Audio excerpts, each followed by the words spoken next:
அந்த பொண்ணு ரொம்ப கேஷுவலா ஒரு மூவி ஷூட்டிங் மாதிரி வந்து அங்க அந்த ஒரு செல்ஃபி வீடியோ இருந்ததுதான் வந்து கேரளா ஃபுல்லா அட்டை பாக்ஸ்ல தெரியுறாங்க மேடம்.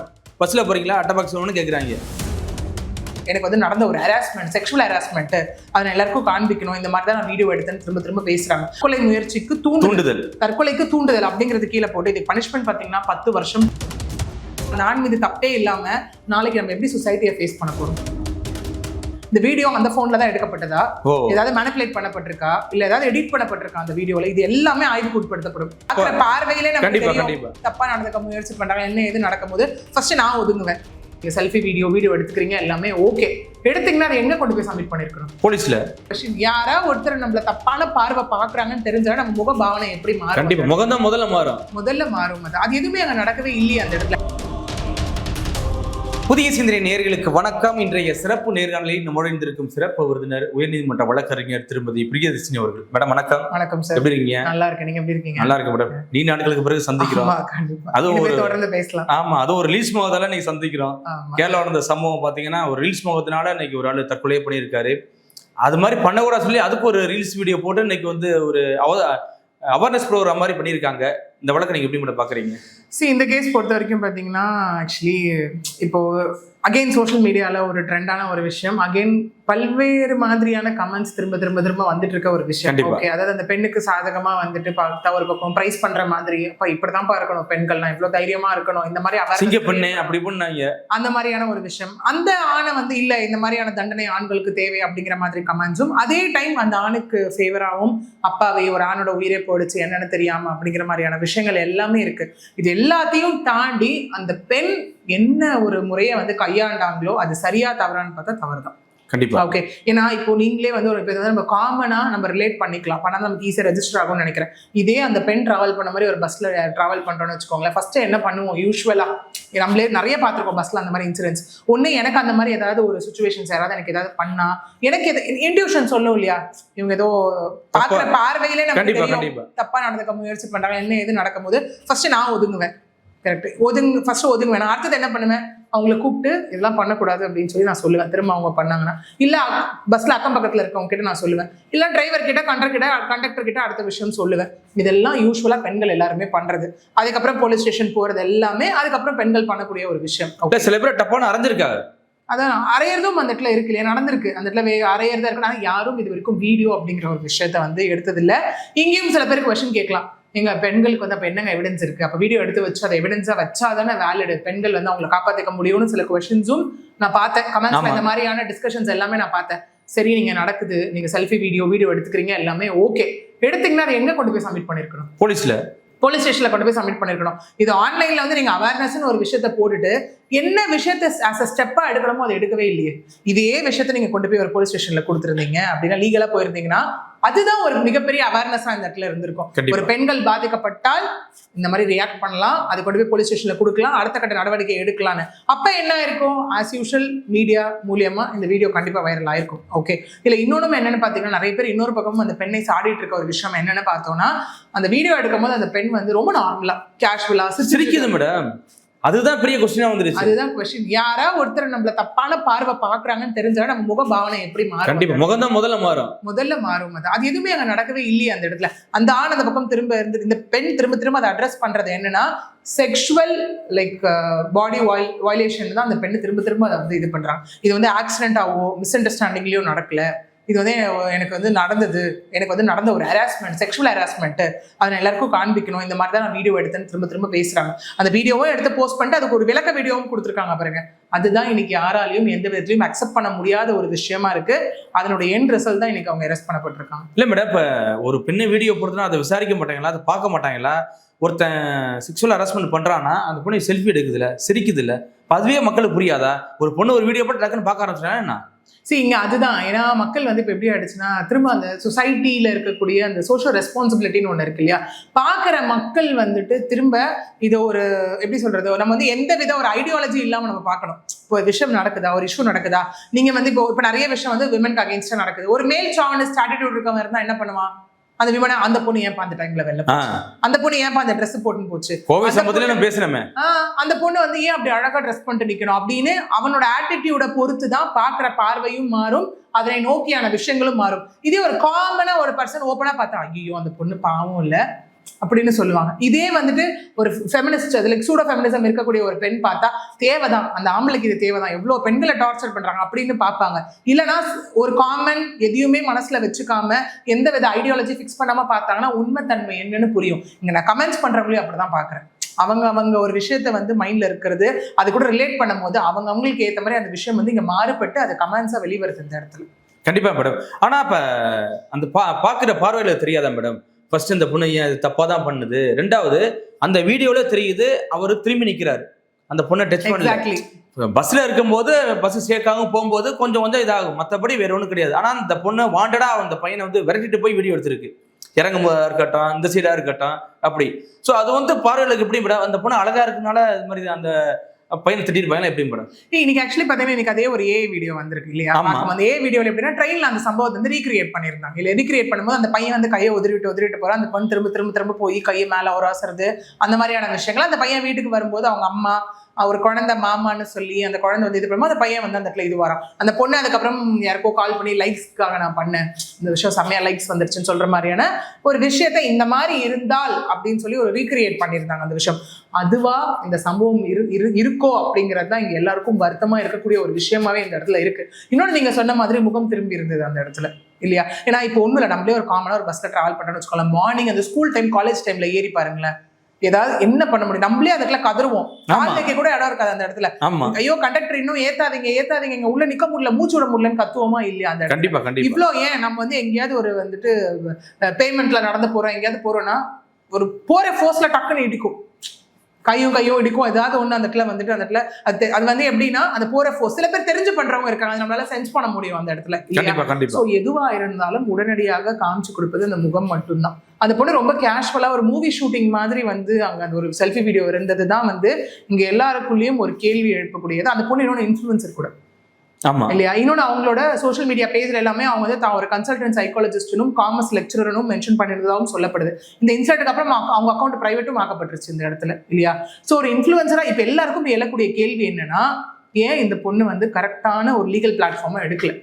ஓகே, அது ஏன் அவ்வளவு காலதாமதம் அரெஸ்ட் பண்றதுக்கு அப்படிங்கிற ஒரு கேள்வி அது ஒண்ணு. இதே இன்னொரு கேள்வியும் என்ன வருதுன்னா, மீடியா பிரஷர்னால அரெஸ்ட் பண்ணேன்னா முதல்ல 16ஆம் தேதி இந்த சம்பவம் நடக்குது. அதாவது அவர் வந்து இந்த கண்ணூருக்கு வந்து டெக்ஸ்டைல் ஃபார்முக்கு வேலைக்கு போறாரு. 16ஆம் தேதி இந்த சம்பவம் நடக்குது, இந்த பொண்ணு வீடியோ எடுக்கிறாங்க. 18ஆம் வீடியோ சர்க்குலேட் ஆகுது. 18ஆம் தேதி காலையில 7 மணி வாக்குல இவரோட உடல் வந்து கண்டெடுக்கப்படுது. இதற்கிடையில அவரோட நண்பர் அஸ்கர் அலின்னு ஒருத்தரோட பேசுனதாகவும் ஒரு தகவல் இருக்கு இல்லையா இந்த இடத்துல? சோ அவர் நண்பரோட பேசுறாரு. நண்பர் வந்துட்டு இந்த மாதிரி ஒரு ஆக்ட் அவர் பண்ணாருன்னா முதல்ல அவருக்கு அது தெரிஞ்சிருக்கணும்ல. நான் ஒரு விஷயம் பண்ணனா ரியலைஸ் பண்ணிருப்பேன். அந்த மாதிரி எந்த ஒரு விஷயமும் அவர் பண்ணதாவே அவருக்கு தெரியல. இல்ல மேடம், அதுதான் பிரச்சனை. சொல்லியிருந்தா கூட ஒரு மனஸ்தாபம் வந்திருக்கே, விடுறா ஏதோ பண்ணிட்டு போயிட்டா அப்படின்னு தோணும், மனசுக்குள்ளே புடிங்கிருக்காரு நினைக்கிறேன். அதுதான் ஒரு தற்கொலைக்கான மெயின் காரணம். அவர் அதை சொல்லிட்டு கூடவே ரொம்ப மன உளைச்சல் இருந்ததாகவும் இன்னொன்னும் சொல்லப்படுது. இல்ல நம்ம ஒரு அட்வொகேட் போய் பார்த்துட்டு இது நம்ம லீகலா பார்க்கணும் அப்படின்னு சொல்லப்பட்டதாகவும் அதுக்குள்ள அவன் இப்படி பண்ணிட்டான் அப்படிங்கிற ஒரு விஷயமும் இருக்கு. அவங்க பேரண்ட்ஸே ஃபர்ஸ்ட் போய் கம்ப்ளைண்ட் கொடுக்கும் போதும் இந்த இடத்துல முதல்ல என்ன எவிடன்ஸ் இருக்குன்னு கேட்கப்பட்டதா தான் சொல்லப்படுது ஆக்சுவலி. ஏன்னா நிறைய பேர் சூசைட் பண்றாங்கன்னா சூசைடல் நோட் ஒன்று இருக்கணும், அது ரிட்டன் ஆவோ இல்ல வீடியோவோ ஆடியோவோ ஏதோ ஒன்று இருக்கணும். இல்லாம நாங்க என்ன இங்க எடுக்கிறதுன்னு சொல்லிதான் ஃபர்ஸ்ட் இது அன்நேச்சுரல் டெத்ன்னு தான் ரெஜிஸ்டர் பண்ணதான் இங்க சொல்லப்படுது. அதான் பாத்தீங்கன்னா செக்ஷன் 194 பிஎன்எஸ் கீழ இயற்கைக்கு மாறான மரணம்னு தான் ஃபர்ஸ்ட் ரெஜிஸ்டர் பண்ணப்பட்டிருக்கு. அதுக்கப்புறம் தான் இது மீடியால வந்து வைரல் ஆகி அதுக்கப்புறம் Kerala state human rights commission உள்ள வந்ததுக்கு அப்புறம் அதுக்கப்புறம் 2 அட்வொகேட் வந்து இதுல கம்ப்ளைண்ட் ரெஜிஸ்டர் பண்ணதுக்கு அப்புறம் பிஜேபி யூத் காங்கிரஸ் எல்லாரும் ப்ரொடெஸ்ட்ல இறங்கினதுக்கு அப்புறம் வீதிக்கு வந்ததுக்கு அப்புறம் எல்லாரும் ரோட்ல இறங்கி ஃபுல்லா ப்ரொடெஸ்ட் பண்ணாங்க. சோஷியல் மீடியால இது எல்லாமே சர்க்குலேட் ஆனதுக்கு அப்புறம் பார்த்தோம்னா இன்னைக்கு அவங்க என்ன பண்ணாங்க, டிஐஜி தலைமையில போட்டு 1 வீக்குள்ள ரிப்போர்ட் சப்மிட் பண்ணுங்கன்னு சொல்லி கூடவே என்ன பண்ணிருக்காங்கன்னா செக்ஷன் 109 ஆஃப் பிஎன்எஸ் ஆக்ட் கீழே அபேட்மெண்ட் டு சூசைட், அதாவது இதுக்கு வந்து தற்கொலை முயற்சிக்கு தூண்டுதல், தற்கொலைக்கு தூண்டுதல் அப்படிங்கிறது கீழே போட்டு இதுக்கு பனிஷ்மெண்ட் பாத்தீங்கன்னா 10 வருஷம் டு ஃபைன். அது fine to an extent of இருக்கலாம். இப்ப எல்லாத்துலயும் வருது என்னது 1 கோடி ஃபைனா அப்படின்னு 10 கோடி அப்படின்னு சொல்றாங்க. அது வந்து ஃபைன் வந்து இப்ப நம்ம டிட்டர்மைன் பண்ண முடியாது, அது டேமேஜ் பொறுத்து ஃபைன் அமௌண்ட் அங்க வந்து அவாய்ட் பண்ணப்படும். ஆனா இதுல இந்த பொண்ணுக்கு ஜாமீன் கிடைக்க வாய்ப்பு இருக்கா மேடம்? அரெஸ்ட் பண்ணிட்டாங்கல்ல உங்களுக்கு. பெயில்ன்ற ஒரு கான்செப்ட் அடுத்தது வந்து முழுக்க விசாரணை வைத்து தான் இங்க வந்து நிகழ்த்தப்பட போகுது. ஏன்னா இந்த எஃப்ஐஆர் போடுறாங்க, அந்த பெண் கோழிக்கோடு நீதிமன்றத்தை நாடி வந்து இந்த இடத்துல என்ன பண்றாங்கன்னா ஆன்டிசிபேட்டரி பெயில் ஃபைல் பண்றாங்க. அதுக்குள்ளதான் போலீஸ் அவங்க வீட்டுக்கு போறாங்க. வீட்டுக்கு போகும்போது அந்த பொண்ணு அங்க இல்ல. அப்ப அந்த போன் மட்டும் சுவிச் ஆஃப் ஆன நிலையில அங்க இருக்கு. அந்த போனை வந்து கைப்பற்றுறாங்க, சீஸ் பண்ணி அதை சைபர் கிரைமுக்கு அனுப்பியிருக்காங்க. இந்த வீடியோ அந்த போன்ல தான் எடுக்கப்பட்டதா, ஏதாவது மேனிபுலேட் பண்ணப்பட்டிருக்கா, இல்ல ஏதாவது எடிட் பண்ணப்பட்டிருக்கா அந்த வீடியோல, இது எல்லாமே ஆய்வுக்கு உட்படுத்தப்படும். ஓகே, கூடவே இப்ப என்ன பண்ணுவாங்கன்னா விசாரணை வளையத்துக்குள்ள என்ன பண்ணுவாங்க, அந்த பஸ்ல கூட டிராவல் பண்ண கோ பேசஞ்சர்ஸ், பஸ்ஸோட டிரைவர், பஸ்ஸோட கண்டக்டர் எல்லாருமே வந்து உள்ள கொண்டு வரப்படுவாங்க. கொண்டு வரப்பட்டு அந்த பொண்ணு அங்கிருந்து கடைசியில் அவங்களோட உறவினர் வீட்டுல வச்சு அந்த பெண்ணை வந்து அரெஸ்ட் பண்ணிருக்காங்க. அரெஸ்ட் பண்ணி இன்னைக்கு அந்த பெண்ணை வந்து இப்ப எப்படி ஆயிடுச்சுன்னா எல்லாரும் பேசுறது என்னன்னா, ஒரு முகம் தெரியணுன்றதுக்காக நீங்க ஒரு இன்ஃப்ளூயன்ஷியல் வீடியோ ஆக்கணுன்றதுக்காக நீங்க போட்டீங்க. இன்னைக்கு அந்த முகத்தையே மறைத்து கொண்டு நீங்க மாஸ்க் போட்டுட்டு புர்கா ஃபுல்லா போட்டுட்டு நீங்க போற அளவுக்கு இன்னைக்கு இருக்குல்ல. எந்த ஒரு விதத்துல வந்து உங்களோட அந்த இன்ஃப்ளூயன்சிங் பண்ணி நெகட்டிவ் இன்ஃப்ளூயன்ஸா இப்ப மாறி இருக்குல்ல. இன்னைக்கு ஆண்களும் நிறைய பேர் அன்னைக்கு நீ செல்ஃபி வீடியோ எடுத்தல, இன்னைக்கு ஒண்ணே செல்ஃபி வீடியோ எடுக்க எத்தனை பேர் வர்றாங்க, ஆண்கள் எடுக்கிறாங்க. கர்மா வேலை செய்யுது இல்ல. அதேதான், அத கர்மா பூமராங்கன்னு சொல்லுவாங்க இல்லையா. ஏன்னா ஆண்களுமே அங்க நிறைய பேர் செல்ஃபி வீடியோ எடுக்கிறத நம்மளால பார்க்க முடியுது. கூடவே சில ஆண்கள் பஸ்ல நின்று அந்த மாதிரி செல்ஃபி வீடியோ எடுக்கிறதா இருக்கட்டும், கூடவே உடம்பு முழுக்க அந்த கேமரா பிளஸ் அந்த வந்து அந்த காலில் கட்டுற வந்து அந்த கிரிக்கெட் மேட் வந்துட்டு பேடை வந்து கையில கட்டுறதா இருக்கட்டும், முள் செடிய மேல கேரளா ஃபுல்லா அட்டை பாக்ஸ்ல தெரியுறாங்க மேடம். பஸ்ல போறீங்களா அட்டை பாக்ஸ் ஒன்று கேட்குறாங்க. ஸோ அந்த அளவுக்கு வந்துருச்சு இல்ல. ஸோ அந்த மாதிரியான ஒரு விஷயம் இன்னைக்கு இன்னொரு பக்கமும் இருக்கு. என்னன்னா இந்த கேஸ் ஒருவேளை மீடியா ப்ரெஷர்னால, ஒரு சோஷியல் மீடியா ப்ரெஷர்னால இது இன்னைக்கு அந்த பெண் அரெஸ்ட் பண்ணப்பட்டாங்களா, இல்ல இதுல என்ன நம்ம ஒன்னே ஒன்று இதுல வந்து நம்ம கன்க்ளூசிவா தெரிஞ்சுக்கணும்னா, இந்த பெண் மாதிரி எல்லாரும் மோசமானவங்களும் கிடையாது, இந்த ஆண் மாதிரி எல்லாரும் அப்பாவிகளும் கிடையாது. உண்மைதான். ஓகே, நடக்கக்கூடிய விஷயம் அதுதான். இதுல இன்னொன்னு இருக்கு, அந்த பெண்ணு ஆணை தாண்டி அந்த வீடியோ பார்த்தாங்க பத்தியில நம்மளுக்கு ஷேர் பண்ணாங்கல்ல, குயிக்கா அந்த 2 நாள் ஷேர் பண்ணாங்கல்ல, நம்மளும் ஒரு காரணங்கிறத.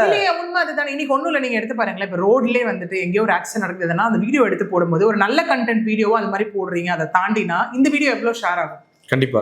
இப்போ ஒன்றும் இல்லை, ஒரு குழந்தைய காணலன்னு நம்ம ஏதாவது போடுறோம், ஒரு நெகட்டிவ் ஏதாவது ஒன்று இல்லை ஏதாவது ஒரு நெகட்டிவ் இன்ஃபர்மேஷன் போடுறோம், பாசிட்டிவா நீங்க உட்காந்து ஏதாவது ஒரு அவேர்னஸ் பண்ணி பாருங்களா, அது போகுமா? போகாது. யாரையாவது திட்டி ஏதாவது ஒரு துயர சம்பவத்தை நடந்து எடுத்து போட்டா அது எவ்வளவு நேரத்துக்குள்ள எவ்வளவு ரீச் கொடுக்கும். அதுதான் மக்கள் கிட்ட இருக்க தப்பு. இதே இன்சிடென்ட் நம்ம பார்த்தோம்னா ஒரு இன்சிடென்ட்டோட நம்ம வந்து ஒப்பிடலாம். ஒரு குழந்தை வந்து பால்கனில இருந்து விழுந்து இறந்து போச்சு. ஆமா, அதுக்கு அவங்க அம்மா தான் கொலை பண்ணாங்க, நீ தான் கொலையாளி, நீ தான் உன் குழந்தைய கொன்னுட்டன்னு சொல்லி மன உளைச்சல் அவங்களே கடைசியில சூசைட் பண்ணிட்டாங்க. மன உளைச்சல் தான் இந்த நீ போய் செத்துருன்னு சொல்றது போய் நீங்க நிறைய கேஸ் நம்ம பாக்குறோம் இல்லையா. இல்ல எங்களுக்குள்ள பிரச்சனை, நீ போய் செத்துருன்னு அவர் சொன்னாரு, அதனால நான் செத்துட்டேன், அதனால நான் சூசைட் அட்டம் பண்ணிட்டேன். ஓகே, இந்த ஒருவேளை நான் இப்படியும் நினைச்சிருக்கலாம், அந்த ஆண் மீது தப்பே இல்லாம நாளைக்கு நம்ம எப்படி சொசைட்டியை ஃபேஸ் பண்ண போறோம், எப்படி வெளியில செக்ஷுவல் ரிமார்க் அப்படிங்கிறது ஒரு பெரிய விஷயம். ஓகே, அது நம்ம அப்படியும் யோசிக்கலாம் ஒரு பக்கம். இன்னொன்னு, இந்த ஆணும் தற்கொலை முயற்சி தற்கொலை அப்படிங்கிறது முடிவு கிடையாது. இவரும் இம்மீடியட்டா ஒருவேளை லீகலா ரெஸ்பாண்ட் பண்ணிருக்கலாம். இந்த மாதிரி ஒரு பொண்ணு நான் எதுவுமே பண்ணல, ஆன்லைன்ல ஒரு வீடியோ எடுத்து தேவையில்லாம சர்க்குலேட் பண்ணிட்டு இருக்கேன், அது துணிவு அந்த ஆணுக்கு இல்லையே மேடம். அதுதான் பிரச்சனை. அதுதான் என்ன டிஃபேம் பண்றாங்க, இம்மீடியட்டா இது மேல ஆக்ஷன் எடுக்குன்னு சொல்லி ஒரு கம்ப்ளைண்ட் ரெஜிஸ்டர் பண்ணிருக்கலாம். பட் ஆனால் அவர் அந்த மன உளைச்சல்ல அது ஃபர்தரா கூட அவர் யோசிக்க முடியாம அவர் அந்த தற்கொலை முயற்சி எடுத்துட்டாரு அந்த இடத்துல. நம்மளே நிறைய பாத்துக்கோமே, இந்த பெங்களூர் ஐடி டெக் என்னாச்சு. ஆமா, அவங்களுக்குள்ள அவரே வீடியோ போட்டு நார்த்ல நடந்தது இதே ஒரு நம்ம தான் பேசியிருக்கோம், அதுவும் நம்ம பேசியிருக்கோம். ஸோ அந்த மாதிரிலாம் இருக்கும் போது இங்க வந்து 2 பேருமே கையாண்ட விதம் அப்படிங்கிறது, அவர் உயிரை முடிச்சுக்கிட்டதுன்றது கரெக்டான சொல்யூஷன் கிடையாது. இங்க பெண் நிஜமாவே ஹராஸ்மெண்ட் நடந்திருந்தது அப்படின்னா அவங்க இது வேற மாதிரி அவங்க நாடி இருக்கணும். இது முற்றிலுமாக சரியான கிடையவே கிடையாது. கண்டிப்பா மேடம். ஆனா இப்ப இதுல வந்து அவர் வந்து எந்த வீடியோவும் கொடுக்கல, எந்த ஒரு ஆதாரத்தையும் கொடுக்கல, இதனாலதான் சாவுறேன்னு சொல்லி கொடுக்கல. இது எப்படி மேடம் கேஸ் ஸ்ட்ராங்கா இருக்குமா எப்படி? இங்க அதுவும் ஒரு விஷயம் இருக்கீங்க, கேஸ் வந்து நிக்காது. அந்த பொண்ணு வீடியோ, அந்த பொண்ணு நிஜமாவே பாதிக்கப்பட்டிருந்தா அப்படிங்கிற மாதிரியான ஒரு விஷயங்கள் எல்லாமே இங்க இருக்கு. அது வந்து ப்ரூவ் பண்ணணும். அகைன் வந்து பர்டன் ஆஃப் ப்ரூஃப்னு ஒண்ணு இருக்குல்ல. ஓகே, ஏன்னா இங்க வந்து குற்றம் சாட்டப்பட்டவர் தான் பர்டன் ஆஃப் ப்ரூஃப் இருந்தா நான் குற்றவாளி இல்ல நிரூபிக்கணும். இங்க அவர் இல்லாததுனால முற்றிலுமாக அந்த பெண்ணை சார்ந்த ஒரு விஷயமா இருக்கு இந்த இடத்துல. ஓகே, ஏன்னா இன்னைக்கு அரெஸ்ட் பண்ணது எதனாலனா, நீங்க வந்துட்டு லீகல் பிளாட்ஃபார்முக்கு வரல, எதுவுமே பண்ணாம ஒரு வீடியோ போட்டது ஒரு உயிரை எடுத்துருச்சு. நீங்க போட்ட வீடியோ தான் ஒருத்தர் உயிர் போறதுக்கு, அதாவது அபாட்மெண்ட் டு சூசைடு தான். இது நேரா போய் கொலை பண்ணாலும் ஒருத்தவங்க தற்கொலைக்கு தூண்டினாலும் ரெண்டும் ஒன்று தான் அப்படிங்கிற கான்செப்ட் ஆன லா பேஸ் தான் வந்து இன்னைக்கு அந்த பெண் வந்து அரெஸ்ட் பண்ணப்பட்டிருக்காங்க. நாளைக்கு என்கொயரி எல்லாம் முடிச்சதுக்கு அப்புறம் தான் நமக்கு வந்துட்டு யார் நிஜமான விக்டிம் இதுல அப்படிங்கிறதே நமக்கு தெரிய வரும். கண்டிப்பா மேடம். இப்ப நிறைய பெண்கள் ரீல்ஸ் போங்கத்துல பைத்தியமா சுத்தி இது கடைசியில இது ஒரு பைத்தியம் சொல்லி கேஸ் மாத்த வாய்ப்பு இருக்கு அப்படின்னு. கண்டிப்பா அது எப்படி நீங்க சொல்லுவீங்க? ஏன்னா இவ்வளவு தூரம் ஒரு எடுத்துட்டு அவ்வளவு தெளிவா வந்துட்டு ஒரு வீடியோ போடுறாங்க, எல்லாம் போடுறாங்க. அப்போ வந்து இவங்க பைத்தியம் அவங்க ரீல்ஸ் முகத்துல பண்றாங்கன்னா விட்டுற முடியாது இல்ல. ஏன்னா நமக்கு வந்து இப்போ முன்னெல்லாம் ஒரு பெண் போய் கம்ப்ளைண்ட் கொடுத்தாலே கம்ப்ளைண்ட் இமிடியேட்டா அக்செப்ட் பண்ணப்பட ஆண்கள் அரெஸ்ட் பண்ணப்படுவாங்கன்ற ஒரு கட்டம் எடுப்பாங்களே. அதுக்கப்புறம் என்னாச்சு, நிறைய பெண்கள் ஃபால்ஸ் கம்ப்ளைண்ட் கொடுக்குறாங்கன்னு தெரிய வந்தது அந்த இடத்துல இல்லையா. அதுக்கப்புறம் என்னாச்சு, ஆண்களை விசாரிச்சு அரெஸ்ட் பண்ண ஆரம்பிச்சாங்க. அதுக்கப்புறம் ஃபால்ஸ் கம்ப்ளைண்ட் கொடுக்குறவங்களுக்கு வந்து இங்க என்ன ஆகும் அப்படின்னு பாத்தீங்கன்னா 2 வருஷம் தண்டனை அப்படின்னு. ஒருவேளை இந்த பெண் ஃபால்ஸ் அக்வசிஷன் தான் வச்சாங்க தன்னுடைய சொந்த ஒரு விஷயத்துக்காக அப்படின்னு தெரிஞ்சதுன்னா, ஃபால்ஸ் அக்வசிஷன் வச்சதுக்காக செக்ஷன் 248 BNS படி பார்த்தோன்னா 5 years இன்னும் கூடுதலா தண்டனை, கூடவே 2 லட்சம் ரூபாய் ஃபைன், கூடவே அவருடைய பெயருக்கு களங்கம் அது ஏற்படுத்துச்சு ரெபுடேஷனல் டேமேஜ் அந்த டெஃபமேஷன், அது செக்ஷன் 356 BNS படி பார்த்தீங்கன்னா கூடுதலாக இன்னொரு 5 வருடம் ஃபைன். இது எல்லாமே ப்ரூவ் ஆனா கிடைக்கும். ஓகே, சோ அதுதான் இந்த இடத்துல இப்போ இன்னும் ஒரு மித்து இருக்கு ஆண்களை பொறுத்த வரைக்கும். என்னன்னு பாத்தீங்கன்னா, பெண்களுக்கு சாதகமாக தான் இருக்கும் அப்படின்னு கிடையவே கிடையாது. இந்த மாதிரி கேசஸ் என்ன ப்ரூவ் பண்ணுது அப்படின்னா, பெண்களே தவறு செய்தாலும் தவறுதான் அப்படிங்கிறது தான் இங்க சொல்லப்படுற விஷயம். கண்டிப்பா மேடம். ரீல்ஸ் முகத்தில் அடுத்த உயிரை பறிக்காதீங்க அப்படின்னு நம்ம இந்த காணொலி மூலம் சொல்லலாம். கண்டிப்பா பொறுத்திருந்து பார்க்கலாம் என்ன நடக்குது. மிக்க நன்றி மேடம். நன்றி சார்.